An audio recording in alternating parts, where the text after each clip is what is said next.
День бабака для кримсько-татарського мовлення. Телеканал АТР знову не може отримати фінансування з державного бюджету. Все через внутрішнє розпорядження Міністерства реінтеграції окупованих територій. Кошти в бюджеті є. Їх телеканал мав отримати як пряму підтримку. Але міністр Олексій Резніков змінив їх призначення на послуги. Тобто АТР має взяти участь в тендері. Тільки ні самого тендера, ні тим паче його умов не існує. Невідомі ні час, коли він відбудеться, ні навіть конкуренти АТР. За словами гендиректора каналу та віце-президента Всесвітнього конгресу кримських татар Лінура Іслямова, який дізнався про зміни на зустрічі з Олексієм Резніковим, той повідомив, що на розробку тендера їм потрібно півроку, потім ще 2 місяці на сам конкурс. А це означає лише одне – влада шукає шляхи, як зробити так, щоб голос Криму перестав лунати в українському ефірі.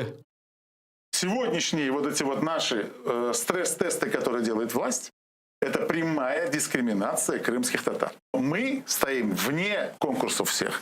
Мы телеканал коренного народа. Поэтому, когда нам говорят, что вы в очередь станьте, и таких, как вы, много, это уже сразу говорит о том, что они лишают нас політичного статусу. Про закриття АТР мріють вороги України та передусім Росія, наголошує Роман Безсмертний. Впродовж 4 років він вів перемовини з росіянами в рамках Мінського процесу і знає, як бісить окупантів тема Криму. Тепер, каже, блокування джерела правди про репресії окупантів може бути частиною угоди з Росією. А указівку міністерству, ймовірно, давав очільник Офісу президента Андрій Єрмак.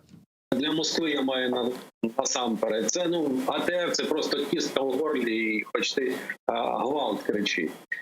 І звідси, щоб будь-яке слово, яке звучить з каналу, яке чують в Криму, особливо яке чують татари, це для Кремля, це війна, це страх, це кошмар і так далі. Я не сумніваюся, що питання це там між Козаком і Єрмаком проговорювалося. Придушення АТР обурило й депутатів з президентської фракції. Нардеп зі «Слуги народу» Віталій Безгін вважає, що навколо порятунку єдиного кримсько-татарського мовника мають згуртуватися всі парламентські сили, і, зокрема, учасники міжфракційного об'єднання «Кримська платформа». Разом народні обранці звертатимуться до уряду з вимогою розблокувати фінансування. Ситуації неприпустимою по відношенню до, власне, єдиного кримського каналу, який активно адвокує його проукраїнську позицію. Я думаю, що зараз безпосередньо всі проукраїнські сили мають єднатися, щоб не припустити, щоб було якесь там блокування чи щось вплинуло безпосередньо на фінансування і на мовлення, тому що, звісно, що АТР дуже важливий для реінтеграції і взагалі підтримки якогось зв'язку з проукраїнською спільнотою на теренах тимчасово окупованого півострова. Без телеканалу АТР неможливо вбити окупантів в інформаційній війні, наголошує Лінур Іслямов. А зупиняти цю боротьбу не можна ні на мить.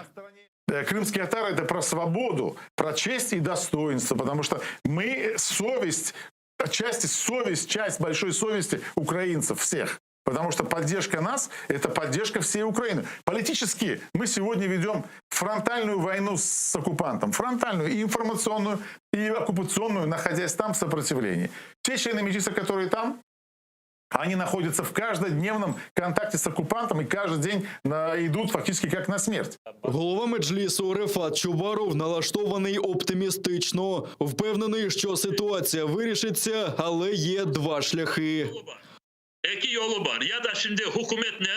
Є 2 шляхи вирішення. Або ви перебуваєте у протистоянні з владою, або ж працюєте з владою, захищаєте інтереси АТР. Я прихильник другого шляху. Був такий радянський сатирик Райкін. Він говорив, вам потрібне таксі чи шашечки на ньому. Тому зараз і ви для себе повинні зробити вибір. Taksi size taksi kullanması gerek. По роз'яснення ми звернулися до Міністерства реінтеграції з офіційним запитом. Згідно з законом, вони мають відповісти в наступні 2 тижні. Крім того, наш телеканал звертатиметься до Європарламенту та посольств наших західних союзників в Україні. Телеканал, який дає надію, і цього разу повинен вистояти і довести своє гасло «Нескорений». Владислав Стужук, Заман, АТР. «Голос Криму» має бути в ефірі. Українські політичні діячі, музиканти, журналісти, громадські діячі, правозахисники висловили свою підтримку телеканалу АТР. З кожною хвилиною у соціальних мережах все більше таких відеозвернень. Зі словами підтримки звернулися адвокат Микола Полозов, народна депутатка від «Слуги народу» Ліза Ясько, соліст гурту «Козак Сістем» Іван Леньо та багато інших. Вони закликають владу відновити фінансування першого кримсько-татарського телеканалу. Кажуть, АТР є невід'ємною складовою у поверненні окупованого Криму до України. Телеканал, який кожного дня веде інформаційну війну із Росією, потребує допомоги української держави. А перепони окремих чиновників у наданні фінансування виглядають як спроби саботувати цю боротьбу.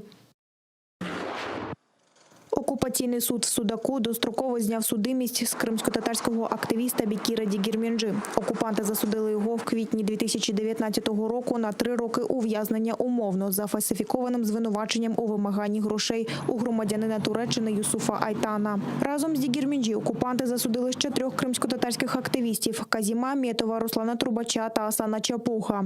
Їх затримали в листопаді 2017 року у кафе «Мідабори» після зустрічі з Юсуфом Айтаном.